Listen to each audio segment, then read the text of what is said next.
if you're going to change an area, you do three things. Number one, you focus on it and you get clear and compelling vision for what you want.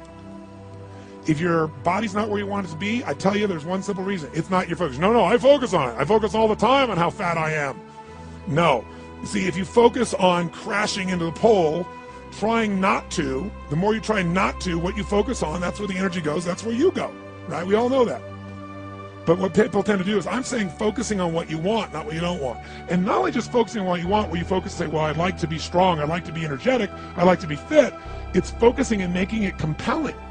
You can't just focus on it. You got to create a clear and compelling future in that area that will pull you towards it, so you're not trying to push yourself.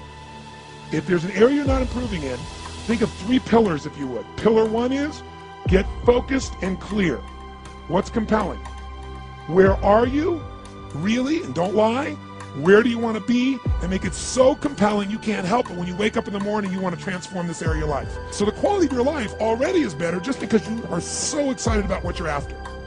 When you do that with your body or your emotions or your finances or time or any other area, and you start focusing and you're clear, you're going to have energy. You're going to have drive. You're going to start to do something.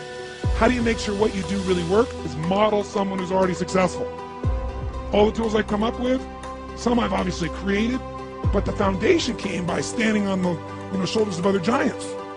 I went out and found somebody that's already got the result. Why reinvent the wheel? Success leaves clues.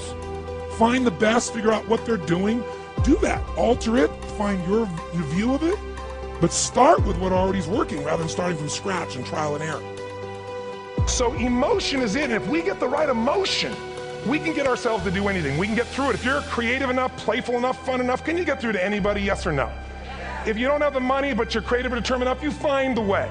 So this is the ultimate resource, but this is not the story that people tell us, right? The story people tell us is a bunch of different stories. They tell us we don't have the resources, but ultimately, decisions shape destiny, which is my focus here. If decisions shape destiny, what determines it is three decisions. What are you going to focus on? Right now, you have to decide what you're going to focus on. In this second, consciously or unconsciously, the minute you decide to focus on something, you got to give it a meaning. And whatever that meaning is produces emotion. Is this the end or the beginning? Is God punishing me or rewarding me, or is this the roll of the dice? An emotion then creates what we're going to do, or the action. So think about your own life, the decisions that have shaped your destiny. And that sounds really heavy, but in the last 5 or 10 years, 15 years, haven't there been some decisions you've made that if you made a different decision, your life would be completely different? So the bottom line is, maybe it was where to go to work and you met the love of your life there. Maybe it was a career decision. I know the Google geniuses I saw here. I mean, I understand that their decision was to sell their technology at first. What if they made that decision versus to build their own culture? How would the world be different? How would their lives be different? Their impact. The history of our world is these decisions. When a woman stands up and says, no, I won't go to the back of the bus, she didn't just affect her life. That decision shaped our culture. Or someone standing in front of a tank. Psychological strength. That's the difference in human beings that I've seen of the 3 million I've been around. Because that's about my lab. I've had 3 million people from 80 different countries that I've had a chance to interact with over the last 29 years. And after a while, patterns become obvious. You see that South America and Africa maybe connect in a certain way, right? Other people say, oh, that sounds ridiculous. It's simple. So what shapes you? 2 invisible forces, very quickly. 1, state. We all have had times. Have you had a time you did something and after you did it, you thought to yourself, I can't believe I said that. I can't believe I did that. It was so stupid. It wasn't your ability, it was your state. Your model of the world is what shapes you long term. Your model of the world is the filter. That's what's shaping us.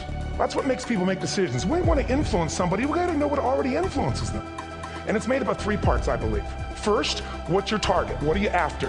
Which I believe it's not your desires. You can get your desires to goals. How many of you ever got a goal or desire and thought, is this all there is? How many have been there? Say aye. So it's needs we have. I believe there are 6 human needs. Second, once you know what the target that's driving you is and you uncover it for the truth, you don't form it, you uncover it. Then you find out what's your map, what's the belief systems that are telling you how to get those needs.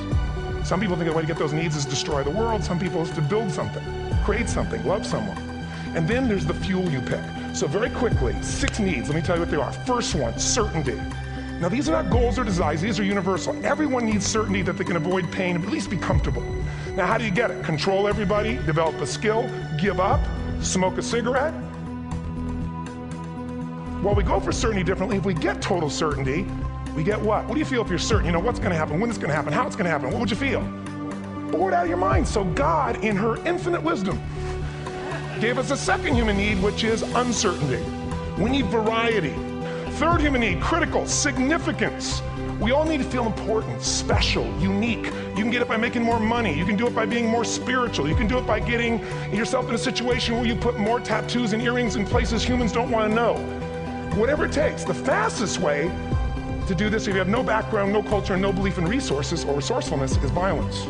If I put a gun to your head and I live in the hood, instantly I'm significant. 0 to 10, how high? 10. How certain am I you're gonna respond to me? 10. Here's what we really need. Connection and love, fourth need.